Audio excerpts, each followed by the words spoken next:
A Sorolla, este pintor español del siglo XIX, le preguntaban ¿por qué copias la realidad? ¿Por qué no inventás? ¿Por qué no haces tu mundo? Le decían. Y él decía, ¿qué más hermoso que la naturaleza? Decía. ¿Cómo puedo yo hacer algo más bello que una flor?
Bueno, mi nombre es Jonathan, soy dibujante, pintor, podría decirse que realista por ahí.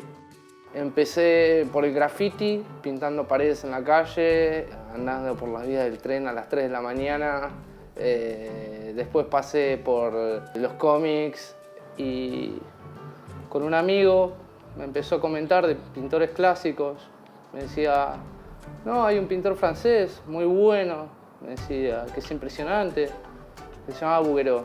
Y un día agarro y empiezo a investigar, miro en internet y digo, y de repente voy al museo y fue como una patada en la cabeza.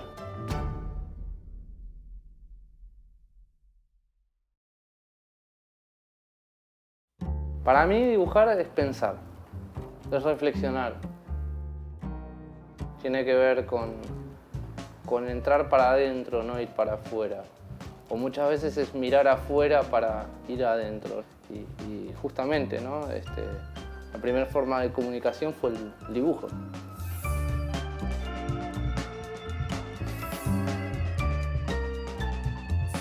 Los que saben explican o dicen que tanto en la línea cronológica, digamos, diacrónica de lo que sería la historia de la humanidad, como la historia individual de cada ser humano, el dibujo está al principio.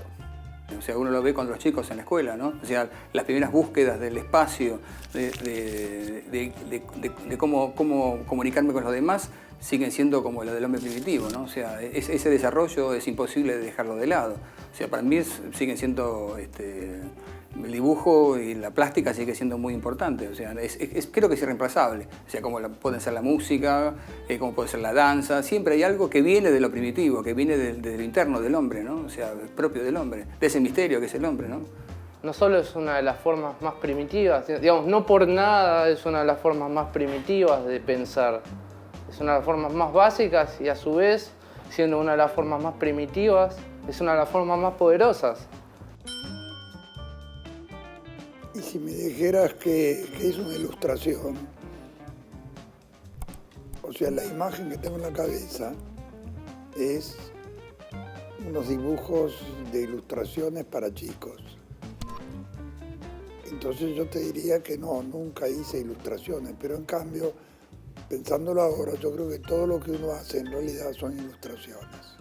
Es un trabajo en el que uno tiene que, justamente como dice la palabra, ilustrar una idea. En la ilustración hay que condensar toda una idea en una imagen sola. Yo siempre considero que una ilustración no tiene un público cautivo, sino que tiene que estar cazando a la atención de la gente que pueda llegar a mirarlo. Me resultan muy interesantes sobre todo los ilustradores y afichistas americanos y demás que suelen trabajar con eso. Es un impacto, es una apelación sobre todo de impacto. La ilustración tiene que ver en principio, por lo menos desde algún punto de vista, con trabajar en función de un relato ajeno o ilustrar una nota, ilustrar una tapa de un disco, ilustrar un cuento, digo, complementar algo que ya está escrito por una persona. Es un comentario sobre el mismo tema hecho por otro artista, más que un señor que sirve al escritor, ¿no? Sobre todo en el trabajo que hago para prensa, para gráfica, la ilustración editorial, es encontrar otro camino para abordar el tema que estás ilustrando. O sea, a mí me parece que es un contrapunto gráfico de lo escrito. Ilustrar es un elemento que interactúa, si es una ilustración, interactúa con un texto, que es la palabra y la forma gráfica y la palabra la que están interactuando. Nunca la ilustración es un comentario accesorio a un texto. La ilustración construye con un texto verbal un campo de sentido.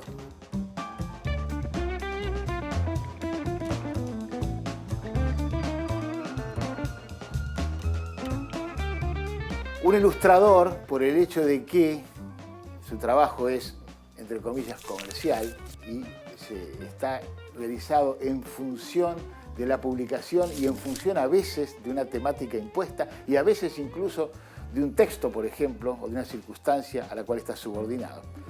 Aparentemente un ilustrador es menos que un artista. O para ser artista debería dejar de ser ilustrador o ser más que ilustrador. Yo creo que eso es un equívoco absolutamente descaminado. Tal cual nosotros la conocemos hoy y en la tarea en que hoy se desempeña en nuestra sociedad, a mí se me ocurre pensar que sobre fines del siglo XIX y principios del siglo XX, pienso en Lautrec,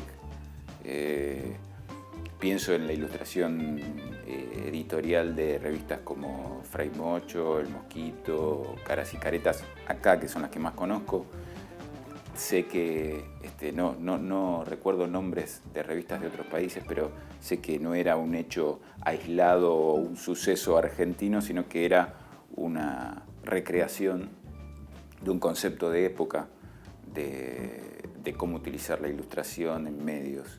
Fue como una especie de refugio la ilustración para todo lo que eran los pintores clásicos. Fue como una migración, digamos, una evolución natural que se dio como necesidad de pasar de una cosa a la otra y que eso no se pierda, digamos. Y la ilustración tiene un rol fundamental en la sociedad. De hecho, no por nada es utilizada constantemente por los medios de comunicación.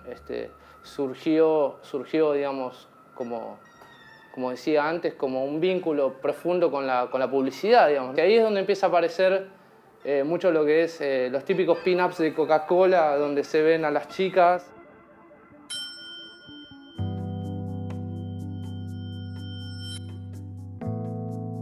Para mí la técnica es el pilar fundamental de cualquier pintor, ilustrador. Es como que un cuerpo no tenga espíritu, es como que un libro no tenga palabras. Si no tengo palabras para decir lo que pienso, primero no puedo hablar. Entonces la técnica es esa manera de hablar a través de lo que uno hace. Y a mí particularmente me gusta mucho el realismo porque me parece que es una de las más complicadas de desarrollar. Es que el realismo reconstruye la realidad y no la duplica.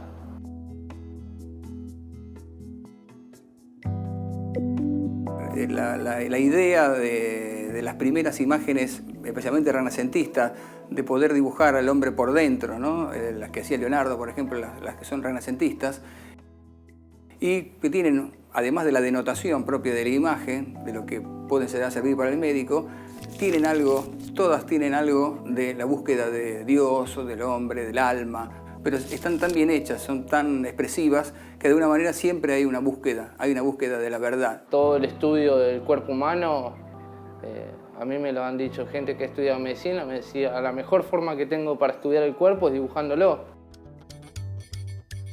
En la figura humana, a lo que doy mucha mucha importancia es el tema de la estructura, en entender las formas, en entender el volumen, en entender, o sea, básicamente la luz, la forma, el valor.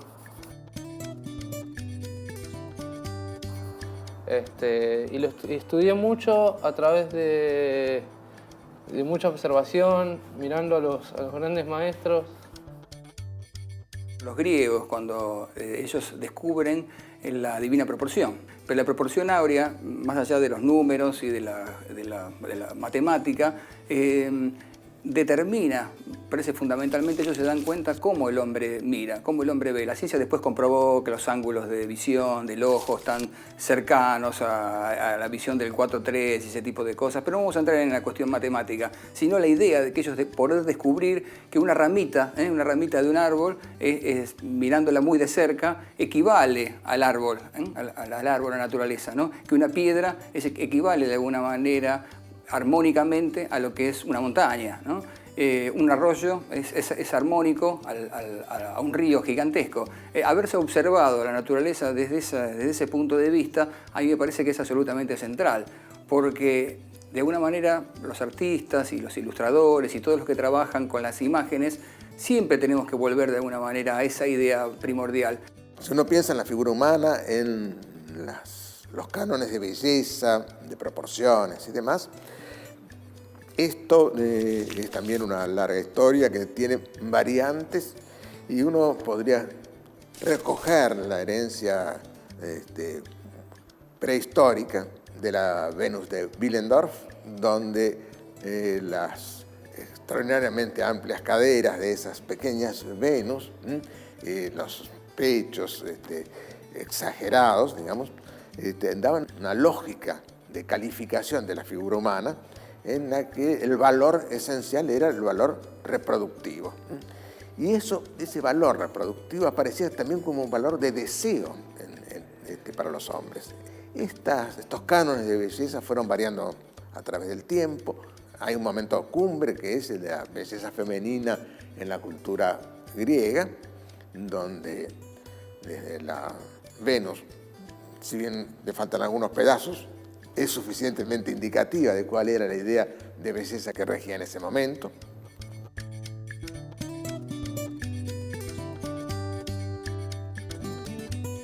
Yo creo que primero viene la luz y después viene el color. La luz engloba la forma y el valor, porque la luz describe la forma. Hay grandes ilustradores y grandes pintores que usaban fotografías, usaban luces artificiales, usaban velas, usaban luz del sol, y creo que todas las herramientas son válidas a la hora de trabajar mientras que el resultado sea bueno.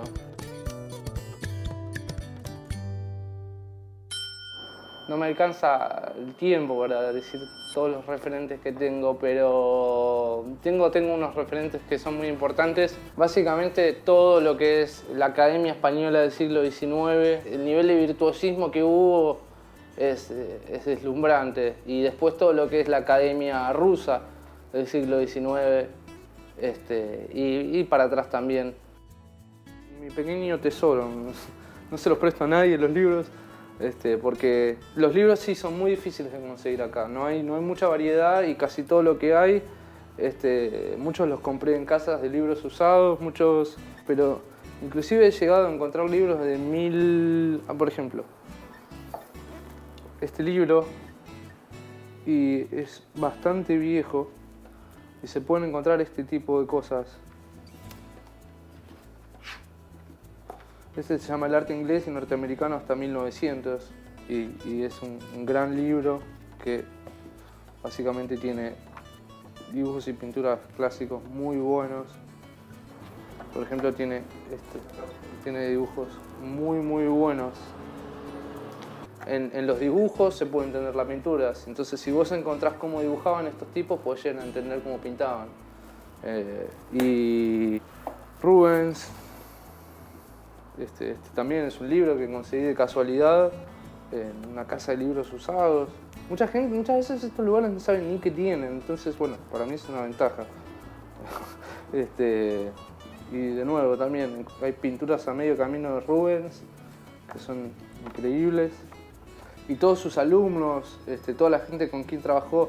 Rubens se podría decir que fue uno de los primeros ilustradores porque fue el primero en tener como una especie de mini pyme, tener como un ejército de pintores trabajando para él, como hoy por hoy hacen muchos ilustradores que tienen como 5 ayudantes produciendo y tenía como una especie de fábrica de pintura este tipo. Muchas veces inclusive este tipo agarraba y hacía como si fueran 5 o 6 veces la misma pintura para vendérsela a distintos clientes. El tipo hacía tuc, tuc, tuc. Y por ejemplo, fue creo que su alumno más virtuoso, que inclusive para mí en muchos aspectos llegó a superarlo, realmente impresionante. Llegó realmente a un nivel... y para mí todos estos tipos son como mis maestros, son mis guías. Yo los uso como fuente de referencia constante. Y para mí estos tipos, digamos, los que están más digamos, entre esa brecha, entre la pintura clásica y el surgimiento de la ilustración, son los que lograron mantener ese virtuosismo técnico que había entre 1800 a 1900. Y mucha gente lo supo trasladar eso muy bien a la ilustración. Está este tipo, Jan Cornwell, que supo aprovechar todo ese nivel técnico de la pintura clásica para trasladarlo a la ilustración. Más que creativo, es un proceso introspectivo, podría decirlo. Por lo menos por ahora mi trabajo hoy por hoy no está tan ligado a la creatividad, sino está más ligado al conocimiento y al entendimiento. Tiene que ver con entender lo que estoy viendo y con poder plasmarlo. El proceso de retratar o de digamos, pintar y dibujar de manera clásica comienza primero con un proceso mucho más investigativo y a medida de que va entendiendo lo que va haciendo, puede después a partir de eso ir creando. Pero si no tenés las herramientas para poder primero, en primera medida, plasmar lo que estás viendo, mucho menos vas a poder estar creando, digamos.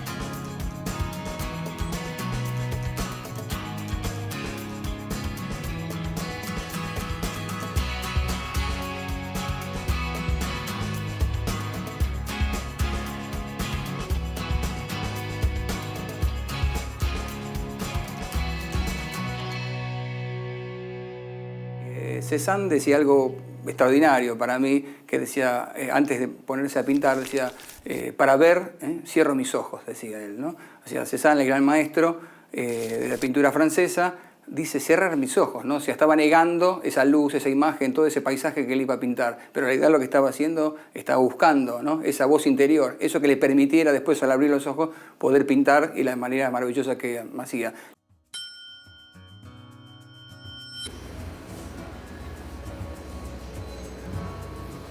Hace poco estaba leyendo un librito sobre Orozco y en su momento él explica, ¿no? Que en la escuela donde estudiaba en México con una cantidad de monstruos más, laburaban mucho con modelo vivo, entrenaban con el modelo vivo. Arrancaban por poses largas y después se iban acotando el tiempo, eso es como un ejercicio bastante típico, una pose de media hora, después una de 20 minutos, después una de 10, una de 5, una de 3, una de 2, una de 1 minuto, una de 30 segundos.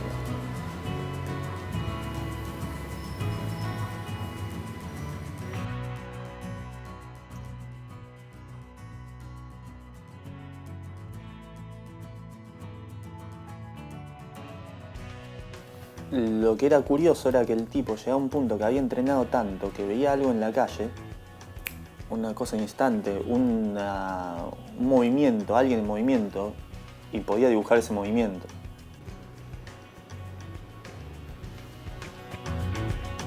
a través de la contemplación,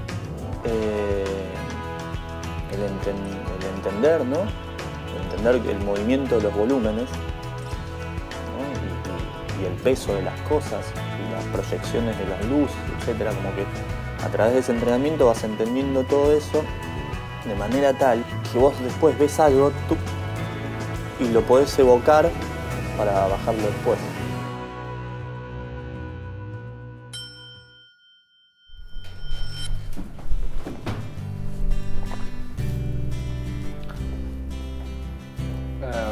Bueno, estos son una especie de popurrí mío y de mis alumnos, amigos. Por ejemplo, este es una aguada de Belén. Casi todos son estudios, digamos, nada es como así muy determinado, son prácticas.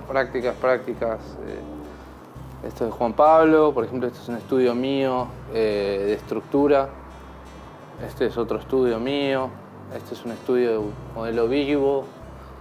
Este es un excelente estudio de Belén hecho con un molde de yeso del natural. Se pone un molde de yeso, se pone una luz y se sienta horas y horas y horas, clases y clases y clases hasta básicamente poder entenderlo. Es un estudio de el entendimiento de la forma, el valor y la estructura y todas esas cuestiones. Este es un estudio también de Belén, de modelo vivo.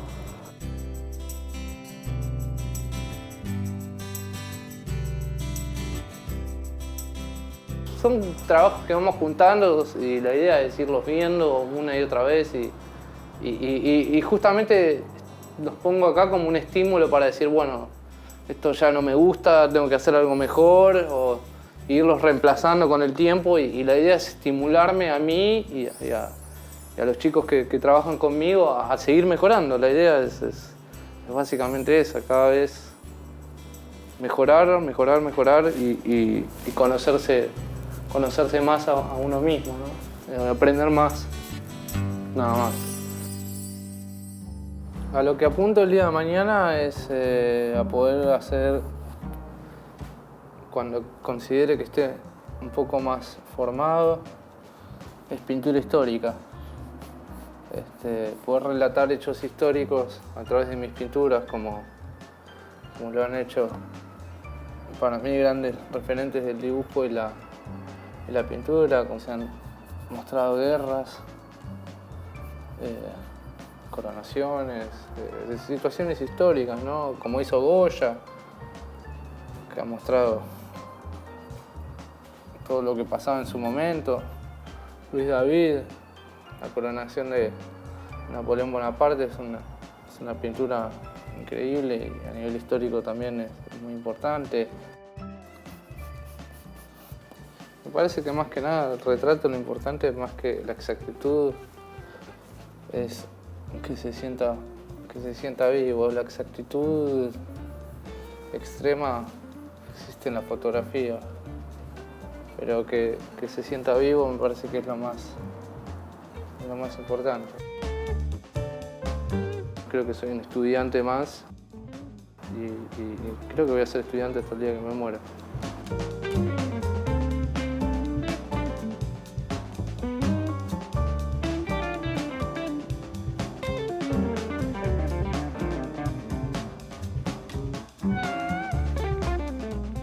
El hombre cuenta con tres cosas, para mí, tres cosas fundamentales para trabajar la imagen. Uno es la técnica, ¿no?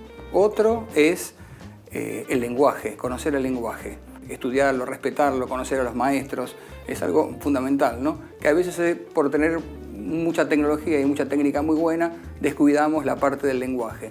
Y para mí la parte fundamental para cualquier diseñador, ilustrador o artista es la tercera pata de esto, que es la expresión, la cosa interna, esa búsqueda, ¿no?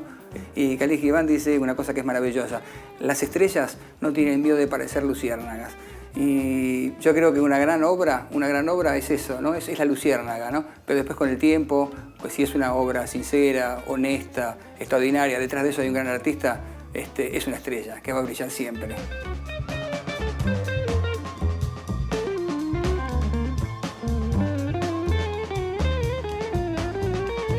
veces puedo ir por la calle y me puedo quedar 10 minutos mirando el cielo y por ahí nadie se dio cuenta de que hay un cielo, ¿no? Digamos, o sea, creo que el mundo de quien dibuja de repente se puede quedar viendo la cara de un amigo o de una amiga o en el colectivo de un desconocido como un tonto y la gente te mira como, este está loco.